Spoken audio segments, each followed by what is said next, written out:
नमस्कार दोस्तों, संतुलित ज्ञान पर आप लोगों का एक बार फिर से बहुत बहुत स्वागत है। आप देख पा रहे हैं ये कक्षा 9वीं का गणित का पूरा फुल पेपर है। मैं आपको यहाँ पर 1 से लेकर आपके 23 तक के सभी क्वेश्चन बताने वाला हूँ। हम यहाँ पर स्टार्ट करते हैं आज के इस वीडियो को। दोस्तों आपका जो फर्स्ट क्वेश्चन रहने वाला है बहुविकल्पी क्वेश्चन, वो है 6 नंबर के होने वाले हैं। आपके 6 ऑब्जेक्टिव देखने को मिलेंगे आपको। चलिए स्टार्ट करते हैं। यहाँ पर पहला क्वेश्चन आप यहाँ पर देखेंगे 0.3 और 0.8 का आपको गुणनखंड बताना होगा, जो कि कितना हो जाएगा आपका 0.24। इसके बाद दोस्तों हम अगला क्वेश्चन देखेंगे। यहाँ पर आपको दूसरा नंबर का क्वेश्चन दिखाई दे रहा है। यहाँ पर आप देखेंगे लिखा हुआ है शून्य बहुपद की आपको घात बतानी होगी। तो शून्य बहुपद की जो घात रहती है वह 0 हो जाएगी। इसके बाद में हम अगला क्वेश्चन देखेंगे। मैं आपको बता दूं पूरे क्वेश्चन देखने वाले हैं आप यहाँ पर केयरफुली वीडियो को पूरा देखिएगा, आपके ऑब्जेक्टिव यहीं पर याद हो जाएंगे। आपको देखेंगे आप यहाँ पर तीसरा क्वेश्चन लिखा हुआ है बिंदु -2 और -3 किस चतुर्थांश में स्थित होंगे। तो दोस्तों यहाँ पर ये हो जाएंगे आपके तृतीय चतुर्थांश में स्थित होंगे। इसके बाद में दोस्तों यहाँ पर एक क्वेश्चन आपको देखने को मिलेगा चौथे नंबर का क्वेश्चन। तो ये दोस्तों इसका समीकरण का आपको आंसर बताना होगा। ये वाले क्वेश्चन का आंसर मैं आपको नहीं बता रहा हूं, क्योंकि आप मुझे इसका आंसर कमेंट के माध्यम से बताएंगे। आप जो भी कमेंट करेंगे उसका मैं जरूर रिप्लाई दूंगा, तो आप इसके लिए मुझे कमेंट जरूर कीजिएगा। मैं बताऊंगा सही आंसर है आपका या नहीं। इसके अलावा मैं आपको इसका राइट आंसर भी वहीं बता दूंगा। यहाँ पर अगला क्वेश्चन लिखा हुआ है किसी त्रिभुज के सभी कोणों का योग कितना होता है। दोस्तों 180 होता है। सी नंबर का आपका आंसर हो जाएगा। इसके बाद यहाँ पर देखेंगे आप 6वें नंबर का क्वेश्चन आपको दिखाई दे रहा है। यहाँ पर लिखा हुआ है निम्नलिखित में से कौन सी समतल आकृति नहीं है। तो दोस्तों यहाँ पर आप देखेंगे आयत, वर्ग और घन ये सभी सिमिलर आकृति होती है, लेकिन यहाँ पर जो है वृत्त आपका यह समतल आकृति नहीं होगी। तो यहाँ पर डी वाला आंसर हो जाएगा आपका। इसके बाद दोस्तों यहाँ से हमारे रिक्त स्थान प्रारंभ हो जाते हैं। रिक्त स्थान बता दूं आपके 7 रिक्त स्थान है, 7 नंबर के आपके होने वाले हैं। तो एक एक करके हम यहाँ पर सभी को देखेंगे। पहला क्वेश्चन आप यहाँ पर देखिए लिखा हुआ है हमारा यहाँ पर 50 में जब हम 7 का भाग देंगे तो कितना शेषफल बचेगा। इसका आंसर कितना जाएगा 1, क्योंकि 7 7 49 और 1 शेषफल बच जाएगा। इसके बाद में यहाँ पर लिखा हुआ भाज्य बराबर भाजक गुणित भागफल। यहाँ पर प्लस में क्या जाएगा दोस्तों, यहाँ पर आएगा शेषफल। इसके बाद में अगला हम देखेंगे। यहाँ पर देखिए लिखा हुआ है आपका सी नंबर का समान भुजाओं वाले 2 वर्ग होते हैं। तो दोस्तों समान भुजाओं वाले 2 वर्ग क्या होते हैं, समरूप होते हैं। क्या लिख लेंगे आप यहाँ पर, समरूप होते हैं। इसके बाद हम यहाँ पर अगला क्वेश्चन देखेंगे। यहाँ पर देखिए डी नंबर का लिखा हुआ है वृत्त की सभी बड़ी जीवा, यानी कि वृत्त की जो सबसे बड़ी जीवा रहती है वो क्या होती है। तो दोस्तों वो वृत्त का क्या होती है, व्यास होती है। यहाँ पर क्या आ जाएगा, व्यास। इसके बाद में अगला क्वेश्चन आप यहाँ पर देखेंगे लिखा हुआ है बेलन का आपको पृष्ठीय क्षेत्रफल का फॉर्मूला बताना होगा। तो क्या हो जाएगा 2πr/h। क्या हो जाएगा 2πr/h। इसके बाद हम बढ़ेंगे अगले क्वेश्चन की तरफ। तो यहाँ पर देखिए आप लिखा है आयत का प्रत्येक कोण होता है। दोस्तों आयत का प्रत्येक कोण कितने का होता है, 90 डिग्री का होता है। इसके बाद दोस्तों यहाँ पर देखेंगे आप सही जोड़ी। मैं आपको बता दूं यदि कोई भी यूट्यूबर या कोई भी इस वीडियो का, यानी कि सबसे पहले, क्योंकि ये हम ये लेकर आए हैं केवल संतुलित ज्ञान पर आपको ये पेपर देखने को मिल रहा है। इसके अलावा यदि आपको कहीं भी देखने को मिलता है तो हमें कमेंट के माध्यम से जरूर बताइएगा, क्योंकि हम उन यूट्यूबर्स को जरूर स्ट्राइक देंगे। क्योंकि ये जो क्वेश्चन है, ये जो पेपर है, ये सिर्फ और सिर्फ संतुलित ज्ञान चैनल पर ही आपको देखने को मिलेगा। यानी कि हमेशा की तरह हमने ही आपको प्रोवाइड किया है सबसे पहले रियल पेपर। तो दोस्तों यहाँ पर देखिए खंड, यहाँ पर लिखी हुई सही जोड़ी आपकी वर्ग का क्षेत्रफल आपको बताना है। दोस्तों वर्ग का क्षेत्रफल क्या हो जाएगा आपका, भुजा स्क्वायर। घनाभ का आयतन कितना होता है हमारे यहाँ पर, लंबाई गुणित चौड़ाई गुणित ऊंचाई। इसके बाद में चतुर्भुज के कोणों का योग कितना होता है। तो दोस्तों चतुर्भुज के कोणों का योग होता है 360 डिग्री। इसके बाद में यहाँ पर देखेंगे हम अगला क्वेश्चन। यहाँ पर देखिए अगली सही जोड़ी आपकी यहाँ पर लिखिए रेखीय बहुपद की घात। दोस्तों रेखीय जो बहुपद रहता है उसकी घात कितनी होती है हमारी, 1 होती है। इसके बाद में अगला क्वेश्चन हमारे यहाँ पर लिखा हो प्रायिकता का मान आपको बताना होगा। तो 0 से 1, यानी कि प्रायिकता या तो होगी या फिर नहीं होगी। तो जब होती है तो पॉजिटिव होती है, जब तो 1, और जब नहीं होती है तो क्या हो जाएगा 0। तो यहाँ पर क्या हो जाएगी 0 से 1। इसके बाद में जो समत्रिभुज रहता है उसके कोणों का योग कितना होता है, 60 डिग्री। जो समत्रिभुज होते हैं उसके कोण कौन से होते हैं, 60 डिग्री के। इसके बाद हम बढ़ेंगे अगले क्वेश्चन की तरफ। तो देखिए यहाँ पर लिखा हुआ है आपका 13-12, यानी कि संख्या 13-12 में कौन सी संख्या जोड़ने पर 1400 प्राप्त होगी। आपके ये भी 7 नंबर के क्वेश्चन देखने को मिलेंगे आपको, एक वाक्य के क्वेश्चन। तो यहाँ पर दोस्तों यदि आप 13-12 में 88 जोड़ देंगे तो कितना प्राप्त हो जाएगा आपको, 1400। इसके बाद में दोस्तों रेखा 1 हो जाएगी। इसके बाद में देखेंगे आप यहाँ पर लिखा है समकोण की माप क्या होती है। दोस्तों 90 डिग्री। समकोण जो रहता है वह 90 डिग्री का होता है। इसके बाद में अगला क्वेश्चन आपका यहाँ पर देखिए डी नंबर का लिखा हुआ है, चतुर्भुज ए बी सी में बीसी आधार तथा ए बी शीर्ष लंब है तो त्रिभुज का क्षेत्रफल का सूत्र आपको लिखना होगा। मैं आपको ये वाला क्वेश्चन थोड़ा सा एक्सप्लेन कर देता हूं। यहां पर क्या लिखा है आपको, एक त्रिभुज दिया गया है ए बी सी, यानी कि ए यहां पर आएगा बी, यहां पर आएगा ए और सी, क्योंकि यहां पर बी सी उन्होंने लिखा था जो आधार होगा और ए बी जो होगा वह लंब होगा। तो दोस्तों ये त्रिभुज क्या बन गया आपका ए बी सी। तो इसका जो क्षेत्रफल आप ज्ञात करेंगे तो वो क्षेत्रफल ज्ञात करने का फॉर्मूला क्या होता है यहां पर लिखकर दिखा देता हूं मैं।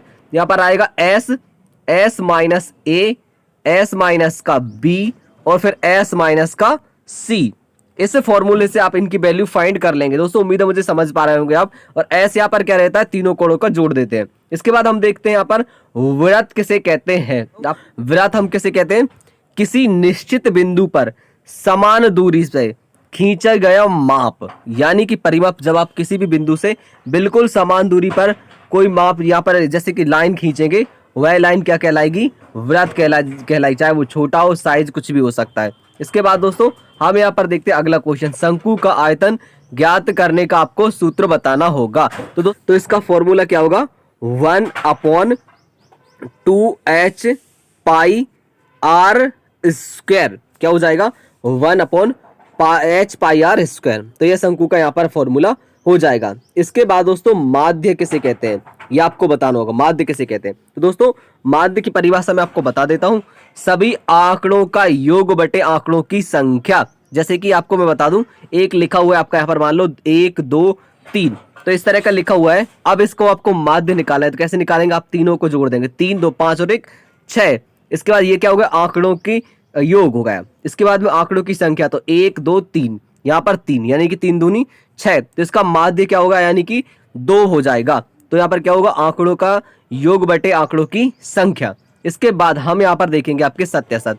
दोस्तों आपके सत्यासत 6 नंबर के होने वाले हैं। हम यहाँ पर 6 के 6 ही सत्यासत आपके देखने वाले हैं। चलिए हम यहाँ पर देखते हैं। पहला क्वेश्चन देखेंगे, आप यहाँ पर लिखा है, प्रत्येक प्राकृत संख्या एक पूर्ण संख्या होती है।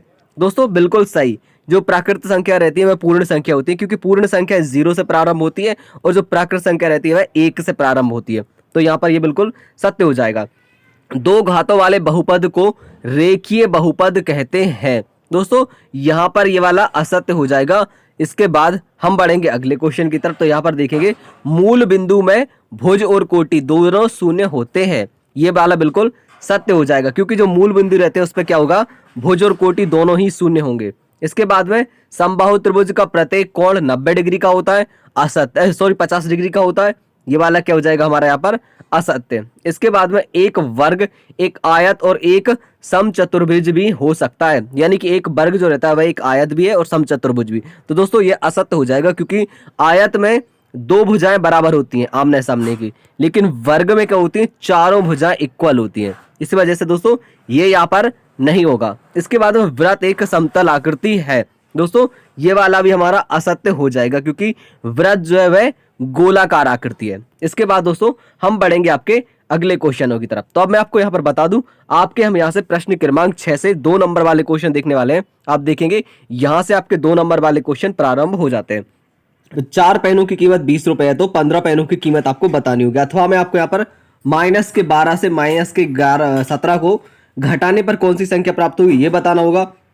इसके बाद अगला क्वेश्चन आपका यहाँ पर लिखा हुआ है 7, यानी कि 5 + 7, आपको ये वाला बोर्ड मास से सरल करना होगा, यानी कि इसे बोर्ड मास द्वारा सॉल्व करना होगा, या फिर इसको आपको सॉल्व करना होगा। इन दोनों में से किसी एक को सॉल्व करना होगा। इसके बाद दोस्तों आपको यहाँ पर बहुपद दिखाई दे रहा है 12 स्क्वायर, यहाँ पर 7x + 1 का गुणनखंड कीजिए, या फिर आपको यहाँ पर 5x - 3y क्यूब को प्रसारित करना होगा। भुज और कोटि बतानी होगी आपको, या फिर इसको आपको सॉल्व करना होगा। यहाँ पर x की वैल्यू फाइंड करनी होगी। इसके बाद में हम देखेंगे अगला क्वेश्चन। प्रश्न क्रमांक आपका 10 लिखा हुआ है, 1/7 और 2/7 के बीच आपको परिमेय संख्या ज्ञात करनी होगी, अथवा 5 + 2 का पावर 2 को सॉल्व करना होगा। इसके बाद में अगला क्वेश्चन हमारा यहाँ पर देखिए लिखा हुआ है, आपको x³ - x² + x + 2 को x - 1 से भाग देना होगा, अथवा 5x - 3y के क्यूब को इसको प्रसारित करना होगा। आपके सभी क्वेश्चन में आपको एक एक करके यहाँ पर दिखा देता हूँ। दोस्तों यदि आप चैनल पर पहली बार आए और आपने अब तक चैनल को सब्सक्राइब नहीं किया है तो चैनल को सब्सक्राइब करके जरूर रख लें, क्योंकि आपके जो भी पेपर होने वाले आगे के भी सभी पेपर हम आपको सबसे पहले उपलब्ध करा देंगे। इनके सॉल्यूशन भी हम आपको प्रोवाइड करा देंगे। यहाँ पर देखिए अगला क्वेश्चन लिखा हुआ, उस गोले की त्रिज्या ज्ञात कीजिए जिसका पृष्ठीय क्षेत्रफल 154 सेंटीमीटर स्क्वायर है, या फिर आपको 14 सेंटीमीटर व्यास वाले आपको पृष्ठीय क्षेत्रफल ज्ञात करना होगा। इसके बाद में यहाँ पर देखिए आप 14वें नंबर का क्वेश्चन लिखा हुआ है, प्रायिकता की आपको परिभाषा देनी होगी, या फिर यहाँ पर देखिए एक और लिखा हुआ है, एक क्रिकेट मैच में एक महिला बल्लेबाज ने क्रिकेट खेला तो यहाँ पर 30 गेंदों पर 6 चौके और मारे तो उसकी प्रायिकता आपको फाइंड करनी होगी। अगला क्वेश्चन देखिए यहाँ पर आपको दिखाई दे रहा है, ये लिखा हुआ है आपका, आप इसको सॉल्व करेंगे, मैं स्क्रॉल करके दिखा देता हूँ, या फिर आपको इसको सॉल्व करना होगा। इसके बाद दोस्तों यहाँ पर आपको x की वैल्यू फाइंड करनी होगी। आप देख पा रहे हैं ये x लिखा है, आपको इसकी वैल्यू फाइंड करनी होगी। अथवा में आपका ये क्वेश्चन दिया गया है, दी गई आकृति में आपको एबीसीडी एक समांतर चतुर्भुज है, ये वाला आपको सॉल्व करना होगा। इसके बाद में दोस्तों यहाँ पर देखेंगे प्रश्न क्रमांक आपका 17 लिखा हुआ है, एबीसी में आपको यहाँ पर एक क्वेश्चन सॉल्व करना होगा, अथवा में आपको ये वाला सॉल्व करना होगा, दोनों में से किसी एक को सॉल्व करना होगा। ये आपका प्रश्न क्रमांक 18 आपको दिखाई दे रहा है, यहाँ से आप नोट कर लेंगे। अब मैं एक काम करता हूँ, आपको स्क्रॉल करके सारे क्वेश्चन दिखा देता हूँ, तो आप यहाँ से नहीं नोट करते हुए चलेंगे। ये देखिए 19, ये आपका प्रश्न क्रमांक 19 है। इसके बाद में 20। दोस्तों यदि चैनल को अब तक सब्सक्राइब नहीं किया तो करके रखें, ताकि जैसे ही हम कोई भी वीडियो अपलोड करें तुरंत उनके आपको नोटिफिकेशंस मिल सके। इसके अलावा दोस्तों वीडियो को अपने दोस्तों के साथ भी शेयर कर दें, ताकि सभी क्वेश्चनों को वो यहाँ से कंप्लीट कर सके। यहाँ पर देखिए प्रश्न क्रमांक आपका 22 लिखा हुआ दिखाई दे रहा है आपको, तो प्रश्न क्रमांक आपका 22 यहाँ पर हो जाएगा। इस प्रकार से आपका ये, इसके बाद में आखिरी क्वेश्चन हमारा यहाँ पर प्रश्न क्रमांक 23 दिखाई दे रहा है आपको, जो कि आपका यहाँ पर गणित का पेपर कंप्लीट हो जाता है। आपके आने वाले विषय इंग्लिश वगैरह के सभी के हम क्वेश्चन आपको उपलब्ध करा देंगे। इस वीडियो को देखने के लिए धन्यवाद। वीडियो को दोस्तों के साथ जरूर शेयर करें। Thank you.